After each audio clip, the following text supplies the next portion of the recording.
আচ্ছা, কোরবানির কথাটা এবার বলি একটু, এরপরে তরজমা বলি। কোরবানির বিষয়ে দেখেন, শুধু একটা উদাহরণ শুনেন। কোন মুসলমান কোরবানির 3 দিন অর্থাৎ 10ই জিলহজ কোরবানি হয়, যেদিন আমরা কোরবানি করি এটারই কয় 10ই জিলহজ।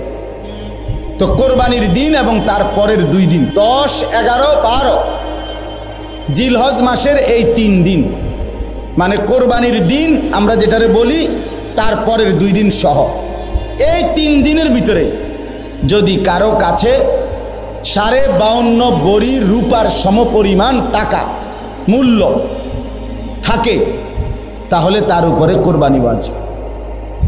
52.5 বড়ি রূপার দাম সর্বোচ্চ যদি 1000 টাকা করে হয় বড়ি, রূপার বড়ি কম, স্বর্ণের বড়ি বেশি। রূপার বড়ি 1000, 1200, 1300, কখনো কখনো 2700 টাকাও হয়। তাইলে যদি 1000 করে গড়ে হয় তাহলে 52,500, 52,500 কিনা এই ঈদের দিন, কোরবানির ঈদের দিন এবং তারপরের 2 দিনের মধ্যে যে কোনো টাইমে কারো কাছে যদি নিজের ঘরের এই মৌলিক প্রয়োজন, ওই যেটা আমি বললাম হাওয়ায় যে আসলি, বউ বাচ্চার বাজার, ওষুধপত্র সহ আমরা মৌলিক খরচ যেটা মোটা দাগের, এই মৌলিক খরচ যা তার অতিরিক্ত যদি ওই পরিমাণ টাকা সম্পদ কারো কাছে থাকে তার উপরে কোরবানি ওয়াজিব। আল্লাহ রাসূল সাল্লাল্লাহু আলাইহি ওয়াসাল্লাম বলেন, যার উপরে কোরবানি ওয়াজিব হলো অথচ কোরবানি সে করলো না, রাসূলুল্লাহ সাল্লাল্লাহু আলাইহি ওয়াসাল্লাম স্পষ্ট বলছেন, ফালা ইয়াকরাবান্না মুসাল্লানা, সে যেন ঈদগাহে না আসে, সে যেন আমাদের নামাজে না আসে। এই অপদার্থ তুই ঈদের নামাজ পড়তে আসবি না, রাসূলুল্লাহ সাল্লাল্লাহু আলাইহি ওয়াসাল্লাম স্পষ্ট নিষেধ করছে। নাফরমান তুই আসবি না, তুই উঠতেলা, তুই ঘরে থাক। বলেন, তাইলে জিলহজ মাসের এই 3 দিন, কোরবানির 3 দিন, মনে করেন আপনি গতকালকে আপনার কাছে টাকা ছিল না, কিন্তু আজকে কোরবানির দিন বা তারপর দিন সকালবেলা আপনি একজনের থেকে 70,000 টাকা পাইতেন, এবার আজকে দিছে টাকাটা, বাইতাইছে ঈদের উপলক্ষে এই টাকাটা আজকে দিছে। আর এই টাকাটা ছাড়াও আপনার ঘরের পরিবারের সংসারের যা প্রয়োজন তা চলবে, সমস্যা নাই। এই টাকাটা তো আমি ধরছি না হিসাব, এই আজকেই টাকাটা পাইছেন, আজকে তো আগামী এই 3 দিনের সন্ধ্যার আগে আগে আপনার জন্য কোরবানি ওয়াজিব। যে মহিলার কাছে স্বর্ণ আরো কিছু নগদ টাকা আছে, দুইটা মিলাইয়া যদি, যেমন একজন মহিলার কাছে মনে করেন 1 বড়ি স্বর্ণ আছে, 2 বড়ি, 1.5 বড়ি, এটা তো থাকেই, একেবারে ন্যূনতম 1-1.5 বড়ি স্বর্ণ তো যে কোনো মহিলারে আছে, বুড়া বেড়িতে আছে, মহিলারও আছে, একেবারে গরিব বুড়াবার ঘরেও আছে। সাথে যদি ওই 3 দিন এই মহিলার কাছে আলগা কিছু টাকাও আছে, 10,000, 5,000, 20,000, 15,000, উনার টাকা, এটি উনার মহিলার নিজের টাকা, স্বামী দিছে, নয়তো ছেলে দিছে, নয়তো বাপের বাড়ির থেকে দিছে, যেমনি হোক দিছে, এই স্বর্ণ আর ওই টাকাটা মিলাইয়া যদি 52,500 টাকার দামের চাইতে বেশি হয়, এই মহিলার উপরে কোরবানি ওয়াজিব, নিঃসন্দেহে ওয়াজিব। তাইলে 1 বড়ি স্বর্ণের দাম তো হইল 80,000, ওনার কাছে আরও আছে 5,000 ব্যক্তিগতভাবে টাকা, তো 85,000 ধরেন, তো 85,000 টাকা 52,500-এর চাইতে কম তো তাইলে এই মহিলার উপরে কোরবানি ওয়াজিব হলো কিনা? কই আমাদের সমাজে কয়জন মহিলার কোরবানি দেয়? বেড়িতে গোস্তও না খাবায়, কিন্তু কোরবানি কো, রুটি গোস্তও না খায় উনি, কিন্তু কোরবানি হইল কই না। রাসূলুল্লাহ সাল্লাল্লাহু আলাইহি ওয়াসাল্লাম বলেন, যে ব্যক্তি সামর্থ্য থাকার পরেও কোরবানি করলো না, সে যেন আমাদের নামাজে না আসে। কি পরিমাণ ধমক দিছে! তাহলে আমি এই 2টা মাসালা আপনাদের বুঝাই, কোরবানির বিষয়ে বোঝা দরকার। আপনি মনে করেন ছেলেটা বিদেশ, অধিকাংশ মানুষের ছেলে বিদেশ আছে, তাহলে সে টাকা রোজগার করে। এখন হে প্রত্যেক মাসে বা 2 মাসে 3 মাস পর পরই বাফেরে 20,000 30,000 টাকা দেয়। এই ছেলেটা বাপের লাগিয়া পাঠায়, বাপ মার লাগবে। এখন কোরবানির সামনে এই উপলক্ষে ছেলেটা 30,000 টাকা পাঠাইছে, অথবা অন্যান্য বারের চাইতে 5,000 বেশি পাঠাইছে। ধরেন আগে পাঠাইতো সবসময় 30,000, যেহেতু কোরবানি এই জন্য পাঠাইছে 40,000। কথার কথা 10,000 বেশি পাঠাইছে। এখন এই টাকাটা দিয়া ছেলেটার মা এবং বাপের কোরবানি করছে, বাপমার নামে কোরবানি দিছে। এখন ছেলেটা, তার কাছে তো টাকা আছে, তার তো এই শুধু 30,000 টাকা না, তার কাছে তো তার ব্যক্তিগত জমানো টাকা আছে। তো তার কাছে তো অবশ্যই 52,500 টাকার অতিরিক্ত টাকা তার কাছে ব্যাংকে হোক যেখানে হোক তার কাছে জমা আছে না? কথা বলেন না কেন? তাহলে এই ছেলেটার উপরে কোরবানি ওয়াজিব কিনা বলেন না? তো এখন তার যে বাংলাদেশে তার বাপমার নামে কোরবানি হলো, দিল, তো তাদের সোয়াব হইল, ঠিক আছে, তাদের কোরবানিও হয়েছে, কিন্তু এই ছেলের কোরবানি আদায় হয়েছে নি? কথা বলেন না কেন? তো এই 10 বছর ধরে ফোলাগা বিদেশ থেকে টাকা পাঠায়, বাপমার নামে কোরবানি হয়, তার কোরবানি সে তো গুনাহগারি থাইকা গেল, সে তো নাফরমানি থাইকা গেল। এই ছেলের জন্য তো ঈদের নামাজ পড়তে নিষেধ করছে আল্লাহ, নবীজি সাল্লাল্লাহু আলাইহি সাল্লাম। তুই তো পাপী রয়ে গেলা। তাইলে বলেন কি পরিমাণ মুসলমান, এই চিন্তা হিসাব করিলে কত পরিমাণ প্রবাসী অসংখ্য এমন আছে যারা বাপমার নামে কোরবানি দেয় কিন্তু তার কোরবানি দেয় না। তো বলে বাপমার নামে কোরবানি দিত না? অবশ্যই দিব। বাপের যদি একটা লুঙ্গি লাগে, এর লাগে কি ফুতের লুঙ্গি কিনতো না? কথা কন না কেন? বাপের যদি একটা জামা লাগে, তো এর লেগে কি বাপের জামা আমি দিছি দেখা আমি আর খালি গায়ে আটমু নাকি? তো তাহলে এটা কথা হইল কোনো?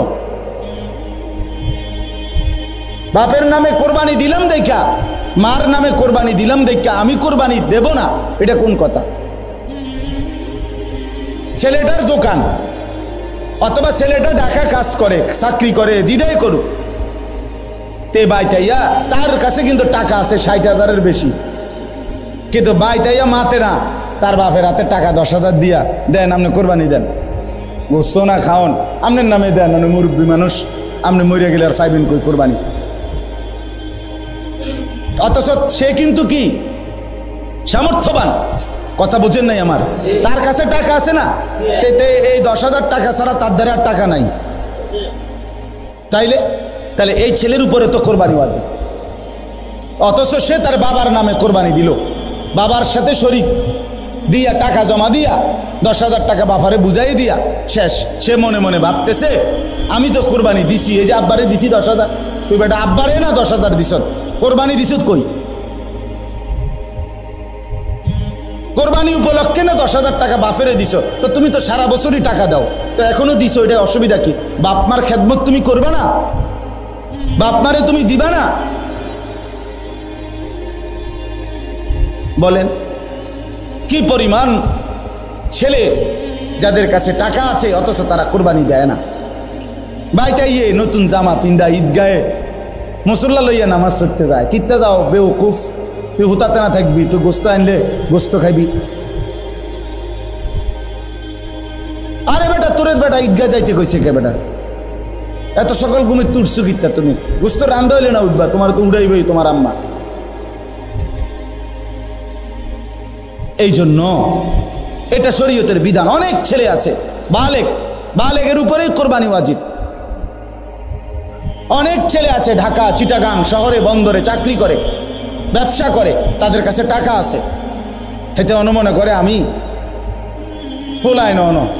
তুমি অবিবাহিত মনে করো, অবিবাহিত হইলেও কোরবানি যার উপরে ওয়াজিব হয় তাকে কোরবানি দিতে হবে না? না বউ থাকা সত্য? কথা কয় না, হয়তো তো এটা বুঝেই না, হয়তো মায়ের বার্তাই দেয় না এটারে, হয়তো এটা কিছুই মনে যায়। তাহলে এখানে বিবাহিত অবিবাহিত না, তো বালেগ হলেই শরীয়ত সম্মত টাকা, শরীয়ত নির্ধারিত যার কাছে আছে তাকে কোরবানি দিতে হবে। তাহলে অসংখ্য মহিলাদের উপরে কোরবানি ওয়াজিব হয়, অসংখ্য ছেলের উপরে। ছেলেটাই অল্প বয়সী 18 বছর 20 বছরের ছেলেরে বিদেশ পাঠাই দিছে, ফোলা বিদেশ থেকে টাকা পাঠায়, বছরের পর বছর বাপমার নামে কোরবানি হয়, অথচ তার কাছে আরো টাকা আছে। তাহলে ওই টাকাগুলোর কারণে তো তার উপরে কোরবানি ওয়াজিব। এই জন্য দয়া করে বাপ, আরো অনেক মাসালা আছে, আমি শুধু বুঝায় বললাম। ও 2 ভাই চাকরি করে অথবা 2 ভাই ব্যবসা করে, দোনো ভাইয়ের আলাদা 2টা দোয়ান, কিন্তু সংসারে একসাথে অন, এমন আছে না?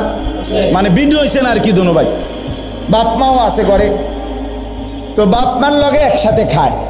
তো কাজে যেহেতু তারা এখনো সংসার ভিন্ন হয় নাই, যাদের ঘরে বউ লইয়া যার যে আলাদা থাকে যদিও, কিন্তু রান্দাবাড়ি এক লগে একসাথে খায় দেয়। তো দোনো ভাইয়েই কামাই রোজগারি করে, দোনো ভাইয়েরই কি আছে, ইনকাম আছে। দোনো ভাই মিল্লাট, এবারটা 15,000 এবারটা 15,000 মিলাইয়া 30,000 টাকা আব্বার হাতে দিয়েছে, কোরবানি দেন আপনি। কারণ আমরা তো একসাথে খাই, গোস্ত তো রাইলে আমরা একসাথে খাও, আমরা কি আর এনে আলাদা খামুনি? তো গোস্তই তো খাওয়া, তো এটা তো আমরা একসাথে আসি, বুঝেন নাই কথাটা? তো এবারে এই 30,000 টাকা দিয়ে কার নামে কোরবানি দিল? বাপের নামে। তো তোমরা যে দুজন সামর্থ্যবান, তোমাদের কোরবানি করবে, এই 2 জন তোমরা যে দুজনের উপরে কোরবানি ওয়াজিব হলো, তোমাদের কাছে তো 60,000 টাকা বা তদুর্ধ্ব টাকা আছে, তো এটা তোমাদের ওয়াজিব কই? এটা কি গোশত খানা শুধু? কোরবানি মানে গোশত খাওয়া? তো এরকম অগণিত মানুষ ভুল করছে। আচ্ছা, যদি বয়ের মাসালা কোনটা? মনে করেন 7 শরিকের কোরবানি, 6 শরিক আলগা হয়ে গেছে, আর এইখানে যে একটা শরিকের মধ্যে এরা 2 জন শরিক হয়েছে, এই 2 ভাই, কিন্তু দোনো ভাইয়ের উপরে কোরবানি ওয়াজিব। দোনো ভাইয়ের সামর্থ্যের কারণে, মানে দোনো জনের কাছে টাকা আছে আলাদা আলাদা, এখন কোরবানি ওয়াজিব হলে এনে 2 জনের, একজনের না 2 জনের? তো আগের আছে আলগা 6 শরিক মনে করেন, আর এরা 2 ভাই মিল্লা টাকা দিয়া 1 শরিক লইল। তো দেখতে না আপনার কাছে মনে হইলো কয় শরিক? 7 শরিক, কিন্তু কোরবানি ওয়াজিব ওয়ালা শরিক মূলত হয়েছে কয়জন? তো একজনের কোরবানিও হবে না, ও বাকি 6 জনও মার্ডার। গোস্ত খাইতে পারবো, গোস্ত জোশ হইব, এটার সমস্যা কেন? গোস্ত খাইতে পারবে, গোস্ত জোশ হইব, রুডিও কি খোলা তুটবো, কিন্তু মাগার আখেরাতে জমবে না, খামখেয়ালি না। এরকম অগণিত মাসআলা আছে। আল্লাহ তাআলা আমাদেরকে বুঝার তৌফিক দান করেন। চলেন আয়াতের তর্জমা শুনেন। আল্লাহ তাআলা বলেন, ইন্না আউওয়ালা বাইতিন ওয়ুদিআ লিন-নাসি লাল্লাযী বিবাক্কাতা। হজ এটা মূলত করা হয় কাবা ঘরকে কেন্দ্র করে। কাকে কেন্দ্র করে? তা আল্লাহ তাআলাকে যদি প্রশ্ন করেন, আল্লাহ কাবাকে কেন্দ্র করে হজ কেন করতে হবে? নামাজ বাড়িঘরে হয়, রোজা যে যেখানে আদায় হয়, যাকাত যে যেখানে আছে সেখান থেকে দিলেই হয়, তো হজে কি কি করতে হবে আপনি আমার এটা কোনায় ব্যবস্থা করি। কথা বুঝছেন কি না? নামাজ যাকাত রোজা যেহেতু এখানেই পালন করতে পারি, হজের জন্য এখানে যাইতে হবে কেন? তো আল্লাহ তাআলা কাবা ঘরের কতগুলো বৈশিষ্ট্য আল্লাহ তাআলা এখানে বলছেন, বলার পরে বলছেন এই বৈশিষ্ট্যগুলোর কারণে আমি আমার এই ঘরকে কেন্দ্র করে হজ ফরজ করলাম। কি কি বৈশিষ্ট্য কাবা, যেটা আমনের বাড়ি ঘরে নাই, যেটা বাংলাদেশ চীন জাপানে নাই, যেটা মক্কার ওই কাবা ঘরে আছে, সেটা আর কোথাও নাই। ওই বৈশিষ্ট্যগুলো শুধু সেখানেই পাওয়া যায়, অতএব সেখানেই হজ করতে হবে। 1 নাম্বার, ইন্না আউওয়ালা বাইতিন, আল্লাহ বলে আমার এই গোটা জমিনের কায়নাতের মধ্যে ওই জায়গায় যে কাবা, এটাই জমিনের প্রথম ঘর, জমিনের প্রথম, এটা মর্যাদা, এটা কাবার বৈশিষ্ট্য, এটা প্রথম ঘর। এই পৃথিবীতে প্রথম মাটিতে আল্লাহ তাআলা এই গোটা পৃথিবীতে প্রথম যে ঘরটা বানিয়েছেন সেটা কাবা, এটা এটার বৈশিষ্ট্য। 2 নাম্বার, ওয়ুদিআ লিন-নাস, এই ঘরটা আমি আল্লাহর পক্ষ থেকে বানানোই হয়েছে মানুষের জন্য। মানুষ সেখানে আসবে, আমার বান্দারা আসবে। এই জন্য আল্লাহ তাআলা কাবা বানাইয়া ইব্রাহিম আলাইহিস সালামের মাধ্যমে ইব্রাহিম নবীকে বলছে আযযিন ফিন্নাস বিল হজ, ইব্রাহিম তুমি মানুষদেরকে এই ঘরের উদ্দেশ্যে হজ করার জন্য ডাকো। তাহলে আল্লাহ বলেন আমি বানাইছি মানুষের জন্য, তো মানুষ যাবে না তো কে যাবে? মুমিনের জন্য এটা বানানোই হয়েছে মুসলমানের জন্য। সুবহানাল্লাহ। 3 নাম্বার লাল্লাযী বিবাক্কা, আল্লাহ বলে কাবা শুধু কেবল এটা মক্কাতেই অবস্থিত। কোথায় অবস্থিত? কাজেই এত বাই এত, দৈর্ঘ্যে কত, প্রস্থে কত, সব কিছু একেবারে ইঞ্চি মিলাইয়াও যদি পৃথিবীর অন্য কোথাও কেউ এমন একটা ঘর করে এবং এভাবে কালো যেই গিলাফটা, কালো গিলাফ কাবা ঘরের মধ্যে লাগায়, এটা তো সৌদি আরবে কোম্পানিতে বানায়, একটা নির্দিষ্ট জায়গা আছে, ওরা সারা বছর এই গিলাফটা বানায়।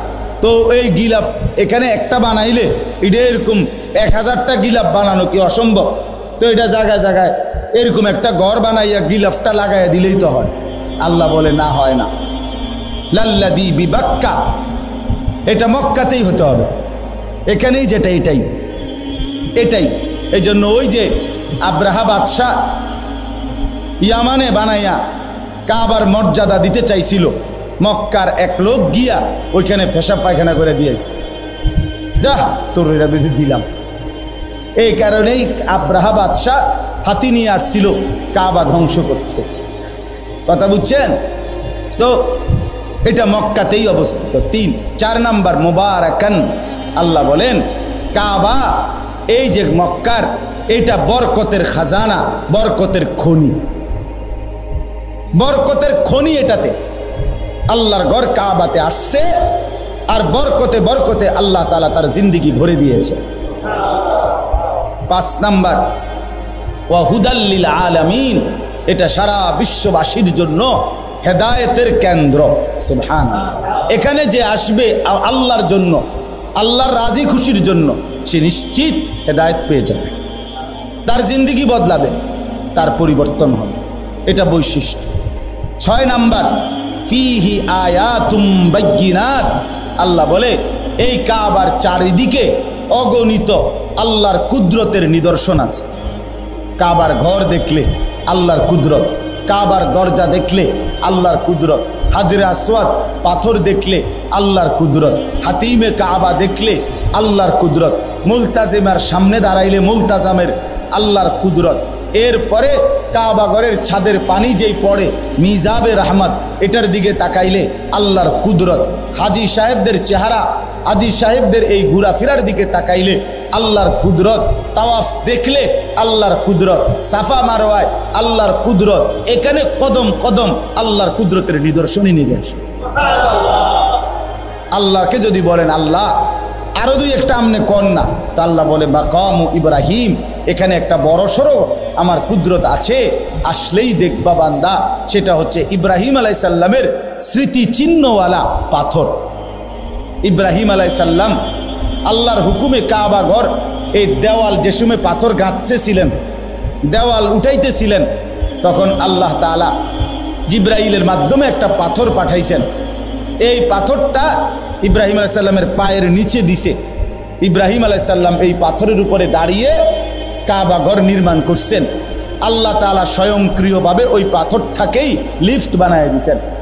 এটা ইব্রাহিম আলাইহিস সালামের প্রয়োজনে উপরে উঠত, নিচে নামতো।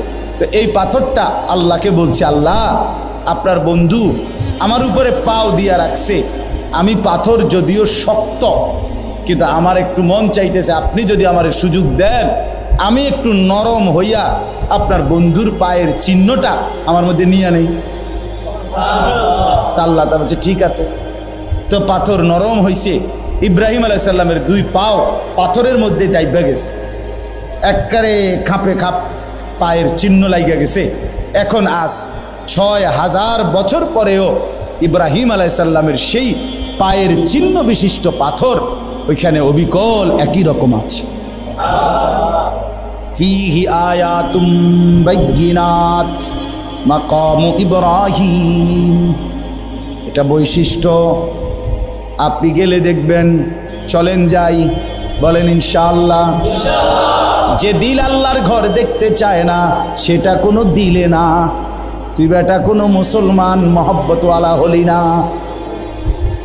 যেই কলিজায় আল্লাহর ঘর দেখতে চায় নাই সে তো আল্লাহকে ভালোই বাসে নাই, আল্লাহকে মহব্বতই করে নাই। সুবহানাল্লাহ। ওয়ামান দাখালাহু কানা আমিনা। এই শেষ বৈশিষ্ট্য হইল, আল্লাহ বলে আমার এই কাবা এমন জায়গা, এখানে আসলেই নিরাপদ, আসলেই নিরাপদ, গুনাহ থেকেও নিরাপদ, নাফরমানি থেকেও নিরাপদ, শত্রুর হামলা থেকেও নিরাপদ, কারো জুলুম অত্যাচার থেকেও নিরাপদ। সুবহানাল্লাহ, নিরাপদ। ওমান দাখালাহু কানা আমিনা, ঢুকলেই নিরাপদ, ঢুকলেই নিরাপদ। আল্লাহ বলছেন এটা নিরাপদ। এই এত কিছু বলে এই শেষ কথাটা দেখেন, আল্লাহ তাআলা বলেন কাবার কি কি বৈশিষ্ট্য কইল? 9টা বৈশিষ্ট্য কইছে। 1 নাম্বার, এটা প্রথম ঘর। 2, মানুষের জন্যই বানানো হয়েছে। 3, মক্কাতেই অবস্থিত। 4, বরকতের কেন্দ্র। 5, সারা পৃথিবীর মানুষের হেদায়েতের কেন্দ্র। 6, এখানে অগণিত নিদর্শন আছে চারিদিকে। 7, এখানে মাকামে ইব্রাহিম আছে। 8, এখানে যে ঢুকবে সে নিরাপদ হয়ে যাবে। এই 8টা, 9টা, 8টা। আবার ওই একটার ভিতরে তো অনেকটি, এখানে অনেক নিদর্শন আছে কইলে তো একটা একটা আলগা আলগা কইলে তো এখানে অনেকটি।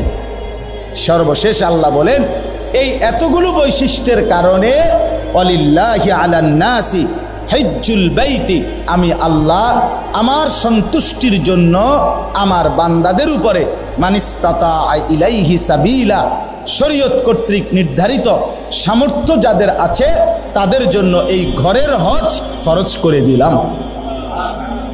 আল্লাহ এবার শেষ বলে, বান্দা শুনো, আমি এত বড় মর্যাদাপূর্ণ কাবা, এত বৈশিষ্ট্য বললাম, হজটাকে ফরজ করলাম।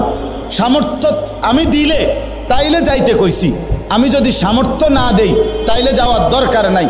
তাইলে আমি সব কিছু আমি দেওয়ার পরে, বলার পরেও যে অবজ্ঞা করবে, তুচ্ছ তাচ্ছিল্য করবে, খামখেয়ালি করবে, ওমান কাফারা ফা ইন্নাল্লাহা গানিয়্যুন আনিল আলামিন, আল্লাহ বলে কেউ যদি অস্বীকার করে, অবজ্ঞা করে, তাইলে আমি রব্বুল আলামিন সারা পৃথিবীও যদি আমার এই ঘরকে পাত্তা না দেয় আমার কোনো অসুবিধা নাই, আমি কারোই মুখাপেক্ষী না, বরং সবাই আমারই মুখাপেক্ষী।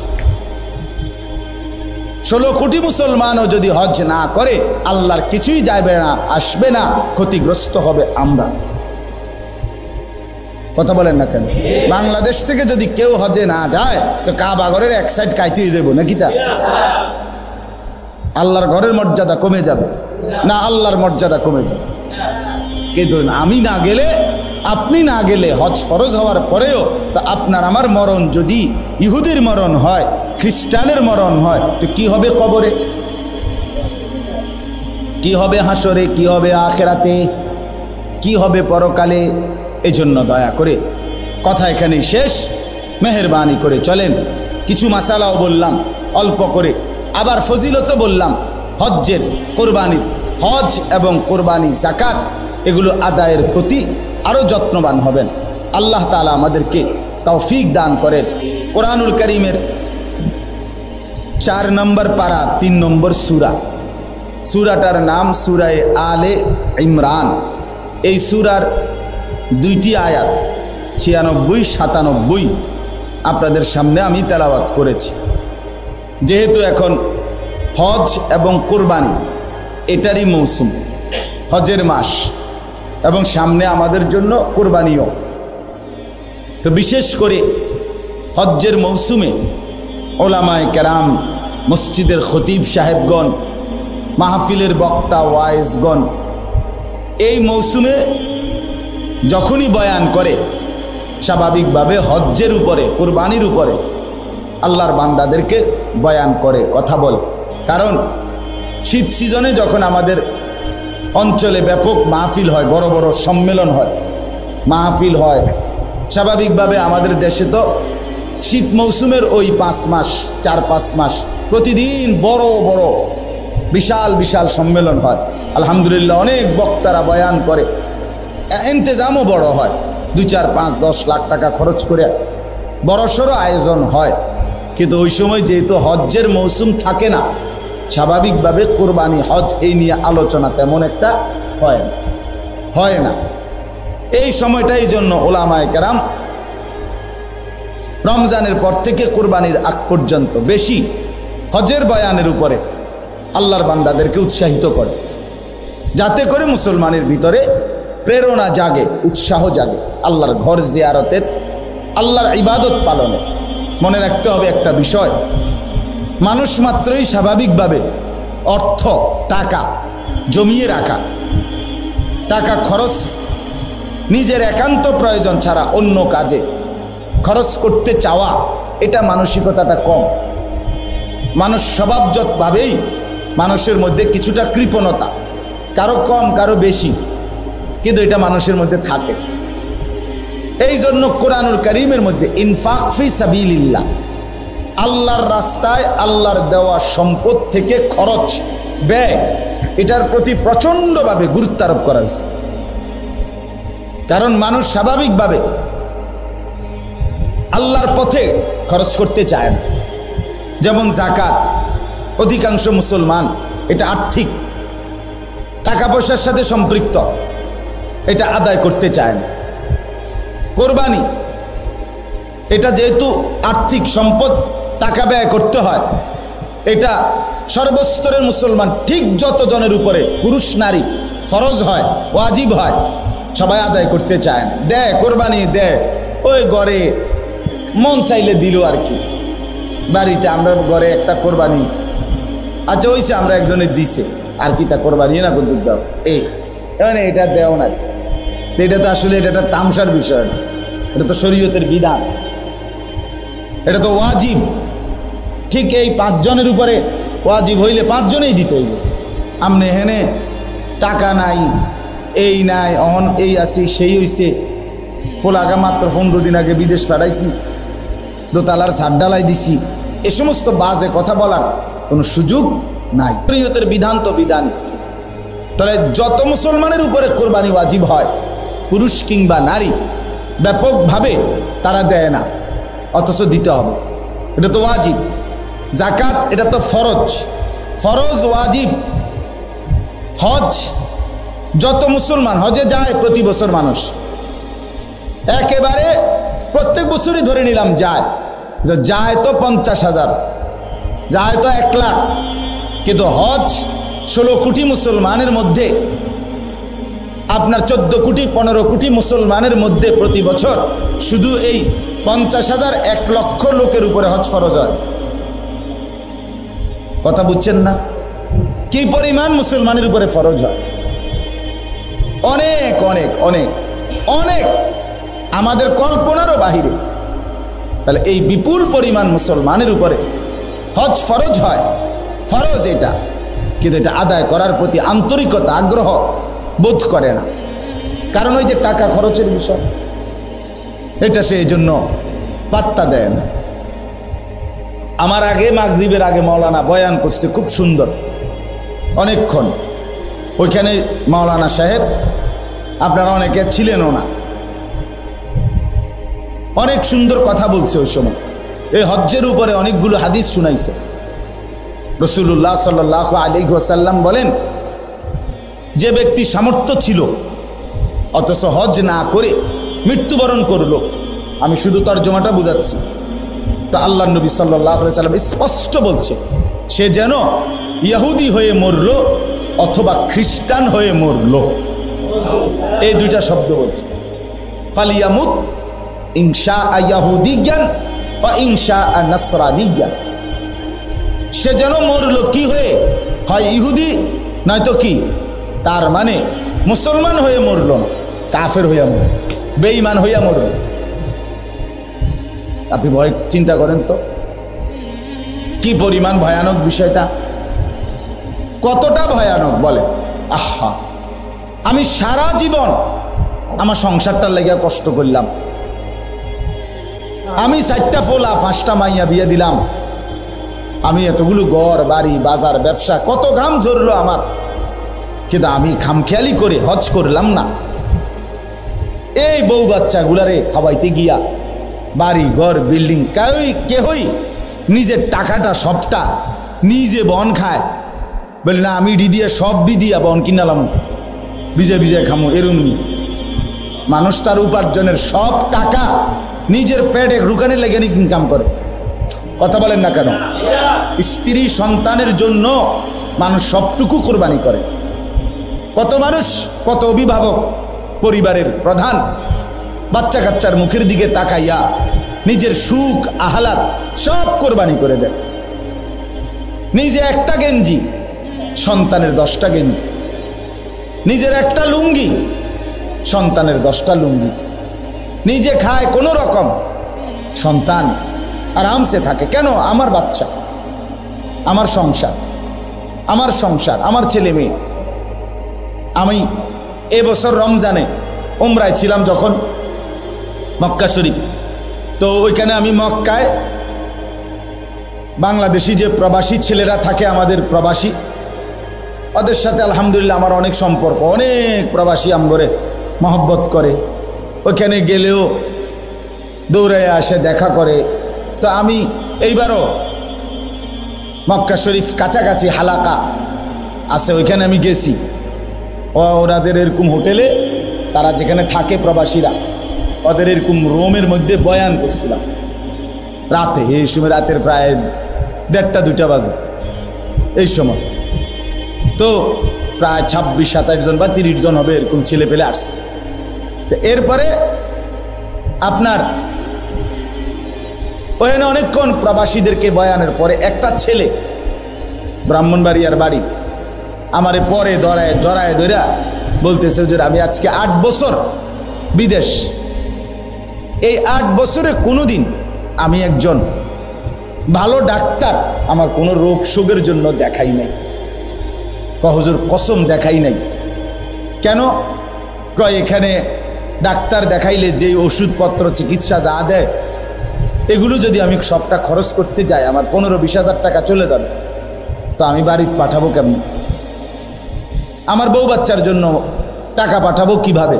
এই জন্য ব্যথা বেদনার 2-1টা ওষুধ ট্যাবলেট খাইয়া পড়ে থাকি। তো ছেলেটা আমার বলতেছে হুজুর 8 বছরে আল্লাহর কসম আমার ব্যক্তিগত সুখ আনন্দ বলতে কি জিনিস আমি জানি না, আমি কোনোদিন দেখি নাই হুজুর। আমি সারাক্ষণ আমার ফিকির থাকে হুজুর বউ বাচ্চা, মা, বাড়ি ঘরে কিছু টাকা যেমনে পারি পাঠাই। এভাবেই তো সবাই, এভাবেই মানবেতর ভাবে থাকে, কষ্ট করে থাকে। একটা রুমে 12 জন 14 জন, কেউ চকিতে কেউ ফ্লোরে মিলাই জিলাইয়া থাকে, নিজেরা রান্না করে খায়, নিজেদের কাপড় নিজেরা ধোয়, নিজেদের কাপড় নিজেরা ধোয়। 12 ঘন্টা 14 ঘন্টা ডিউটির পর 1 ইঞ্চি, আমি যেমন আমি এই রাত্রে সারাদিন দৌড়াদৌড়ি করে রাতের 3টা 3:30 বাসায় গেলে তা আমার শরীরে তো আর কোনো বলই থাকে না, তখন একেবারে দুর্বল হয়ে যায়। তো একজন মানুষ 12-14 ঘন্টা ডিউটির পরে তার শরীরে আর ক্লান্তিটা কেমন? আর বিদেশে ফাঁকি তো দিতে পারে না, আমরা দেশের মতো সদবদ ফাঁকি ঝুঁকি আছে এখানে। তো সব কিছুই তো ক্যামেরা, সব কিছুই ক্যামেরার মাধ্যমেই তো জরিমানা, গারামা মানে জরিমানা, শুধু গারামা। সৌদি আরবে দেখছি ট্রাফিক রে, রাস্তার যে ট্রাফিক, এই যে গাড়ির ড্রাইভার, ট্রাফিক রে আমার মনে মালাকুল মৌতরে এত ভয় করে না, ট্রাফিক রে এত ভয় করে না সৌদি আরবে।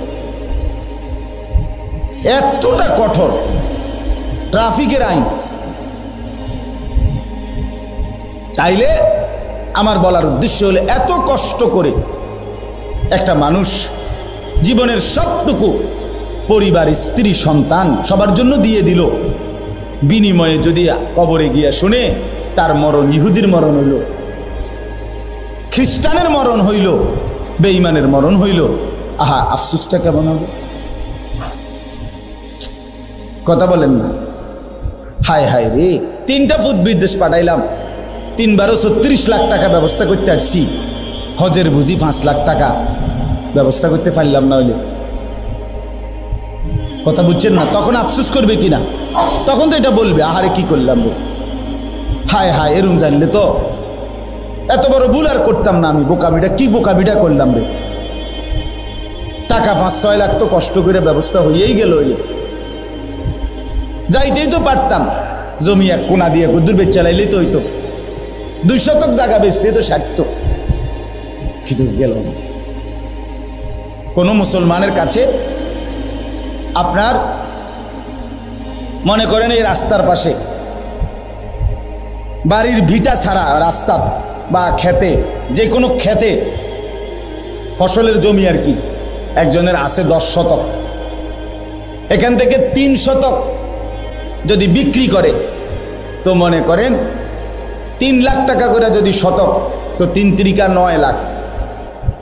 একজন মুসলমান আল্লাহর ঘরে যাওয়া থাকা আসা এইটুকুর জন্য যেই খরচ, আর ওই সময়টা তার স্ত্রী সন্তান পরিবার পরিজনের জন্য যেই টাকা খরচ লাগে, বাজার, ওষুধপত্র, গ্যাস বিল, বিদ্যুৎ বিল, পানির বিল, বই খাতার টাকা টোকা মিলাইয়া 1.5 মাস, এই 1.5 মাসে যদি কারো ফ্যামিলির, মনে করেন আমি, তো আমার ফ্যামিলিতে আমি, আমার বিবি আর আমার ছেলে মেয়ে 4 জন, তো আমরা 6 জন।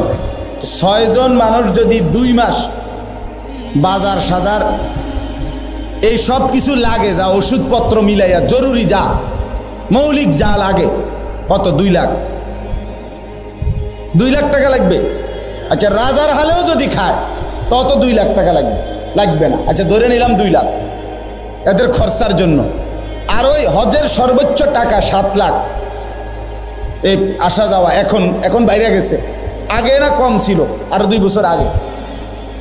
তাইলে এই 6-7 লাখ টাকা হজের, আর এখানে 2 লাখ, তো 9 লাখ হলো না? কথা বলেন না, 9 লাখ হলো কি না?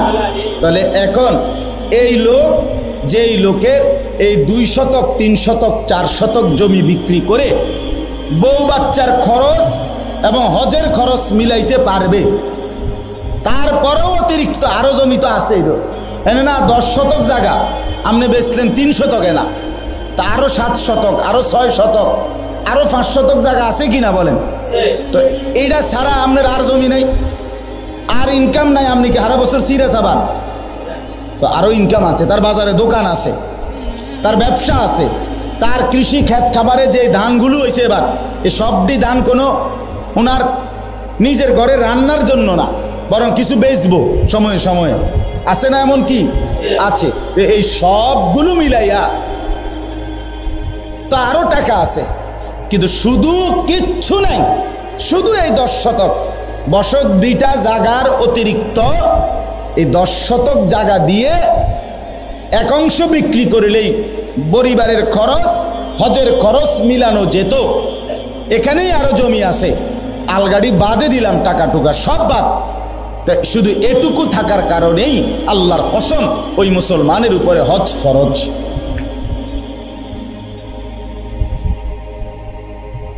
এবারটা বইয়া রয়েছে, এবার আর ফুতে যে বছর বিদেশে টাকা দিব তো ওই হেবাটা হজে যাবে। আমাদের জমি বি কথা বলেন না কেন? আপনার জমি হেবাটা বইয়া রয়েছে, ফুতেরা যদি ফাড়া, হেবাটা বৈশা রয়েছে, যদি এই দোনো মাইয়া বিয়ে দিয়ে সারে, এরপরও যদি টাকা থাকে মিলাইতারে তো যাইব, নলে বাদ দেয়। উনি বসে রয়েছে, যদি এই বিল্ডিংয়ের কাম শেষ করতে পারে তাইলেও হজে যাবে। উনি বসে রয়েছে, বাড়িতে মোট জমি হলো বসতে 20 শতক, তার সাসার লগে দিয়ে আরো 10 শতক আছে, এ জমিয়ান যদি কিনতে আরে আল্লাহ আল্লাহ করিয়া, তাইলে বাড়িটা একটু সুন্দর হয়, গেটটা সুন্দর হয়, ওয়ালটা সুন্দর হয়, এরপরে আমরা হজে যাইব। হ্যাঁ, বাবা মুসলমান, হজ ফরজ হওয়ার সাথে এগুলোর কি সম্পর্ক? ছেলের বিয়ে, মেয়ের বিয়া, ছেলের বিদেশ, বাড়ির বিল্ডিং, জমি ক্রয়, এগুলোর সাথে হজ্জের কোনো সম্পর্ক আছে কি? আল্লাহ আমাদেরকে বুঝার তৌফিক দান করে। এই জন্য বললাম এটা গুরুত্বপূর্ণ, অনেক গুরুত্বপূর্ণ বিষয় হজ। আমি শুধু একটা মাসালা বললাম, এখানে এটা পুরা অগণিত ফতুয়া এখানে আছে। তো আমি বুঝানোর জন্য বললাম, আপনার একটা স্যাম্পল বললাম আর কি। আপনি এবার চিন্তা করেন 20 শতক 30 শতক জায়গার মধ্যে 2-4-5 শতক জায়গা বেচ্চা হজে যাওয়া যাইতো, এরকম মুসলমান সামর্থ্যবান বাংলাদেশের 16 কোটি 12 কোটি মুসলমানের মধ্যে সর্বোচ্চ 10,000। বুঝছেন না কথাটা? হ্যাঁ, এরকম মুসলমান বুঝি অভাব পড়ছে? অসংখ্য মুসলমান, অগণিত মুসলমান, অগণিত মুসলমানের উপরে হজ ফরজ, কিন্তু সে গুরুত্ব দিচ্ছে না।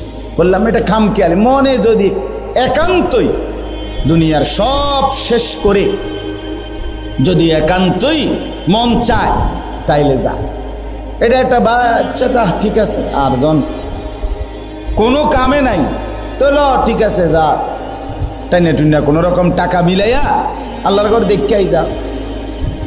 এটা কি মানে এই একটা খামখেয়ালি কথা? এটা ফরজ না তো? 5 ওয়াক্ত নামাজ এটা খামখেয়ালি নাকি ফরজ? তো হজ তো ফরজ, যাকাত তো ফরজ। এই জন্য আমি আপনাদের কাছে অনুরোধ করলাম, প্রথম আরো অনেক মাসআলা আছে হজ্জের, কোরবানির, কিন্তু এটা আপনাদেরকে বললাম।